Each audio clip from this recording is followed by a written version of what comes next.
BRS యువ సంగ్రామానికి సిద్ధం. అయితే బీఆర్ఎస్ ఏం చేసిందంటే యువ సంగ్రామ సదస్సు అని పెట్టింది. యువ సంగ్రామ సదస్సుల కేటీఆర్ ఏం మాట్లాడిందంటే మొన్న ప్రెస్ మీట్లో, సదస్సులో కాదు ముందు బిఫోరు, ఇదంతా నిరుద్యోగులకు ఈ సరూర్నగర్ స్టేడియం అడ్డా కావాలి, మీరందరు కలిసి వాళ్ళని గెలిపించిరు కదా, మీకేం చేసిరు అని చెప్పేసి ఈ కేటీఆర్ మాట్లాడుతున్నాడు. మరి నీవు 10 సంవత్సరాల కాలంలో ఒక్క ఉద్యోగమని వేసినవా? కొంతమంది ఈ నిరుద్యోగులల్లా తులసివనంలో గంజాయి మొక్కలాగా కొందరన్లా ఉండి ఈ నిరుద్యోగులను రెచ్చగొడుతున్నారు.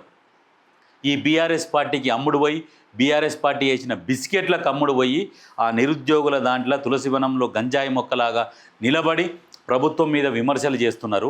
ఆ విమర్శలు చేసే కుక్కలకు ఒక మాట చెప్తున్నా, కుక్కల్లారా, గత 10 సంవత్సరాలల్లా ఆ బీఆర్ఎస్ పార్టీ ప్రభుత్వం ఒక్క ఉద్యోగమని ఇచ్చిందా? నోటిఫికేషన్లు వేయడము, కోర్టుకు పోవడము, దాన్ని ఆపడము.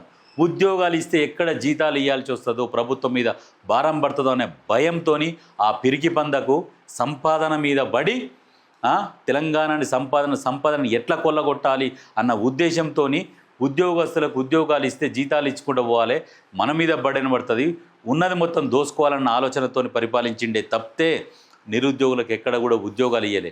అదే ఈ ప్రజాప్రభుత్వం ప్రజాపాలనలో ఈ ప్రభుత్వం రాగానే ఉద్యోగాలు వేసుకుంటూ వస్తూనే ఉన్నది. ఎన్ని ఉద్యోగాలు ఖాళీ అయితే అన్ని ఉద్యోగాలు ఇచ్చుకుంటూ వస్తూనే ఉన్నది. ఈ 2.5 సంవత్సరాల కాలంలోనే నీకంత మంటలేస్తుందా కేటీఆర్ నీకు? అప్పుడే పోయి నువ్వు మీటింగులు పెట్టి యువ సంగ్రామ సదస్సుని నిరుద్యోగులను నీ దగ్గరికి రమ్మంటే, నిరుద్యోగులారా నిజంగా మీరు గుండె మీద చేసుకొని ఆలోచన చేయరు. ఈ కేటీఆర్ అనేటోని మీరు నమ్ముతున్నారా? మీరు ఆలోచన చేసుకోరు, నమ్ముతారా? మేకవన్నె పులి వేషం మోసుకొని వస్తున్నాడు. మనుషుల రక్తానికి మరిగిన కుటుంబం అది. కాబట్టి వాళ్ళని నమ్మొద్దు, మీరు ఇంకెవరినైనా నమ్మండి. కానీ ఆ బీఆర్ఎస్ 10 సంవత్సరాల కాలంలో ఒక్క ఉద్యోగం వేయకుండా ఇప్పుడున్న ప్రభుత్వాన్ని విమర్శిస్తుందంటే అంతకంటే సిగ్గుమాలిన దిక్కుమాలిన పని ఇంకోటి లేదుగా. వాళ్ళకి అసలు నైతిక హక్కు ఉన్నదా ఏమైనా విమర్శించడానికి?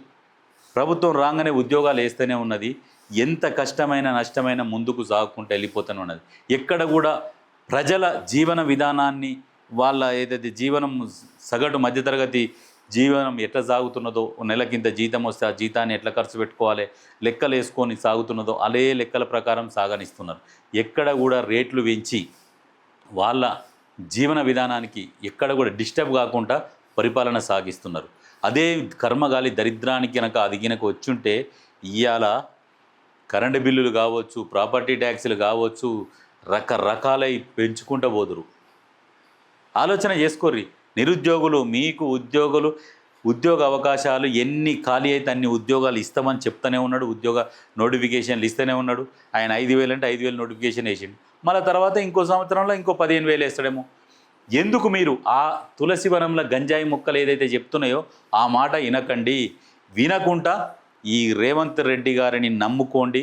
ఖచ్చితంగా ప్రభుత్వంలో ఎన్ని ఉద్యోగాలు ఖాళీ ఉన్నాయో అన్నీ ఫుల్ఫిల్ చేస్తాడు. ఇది మాత్రం 100% నిజం.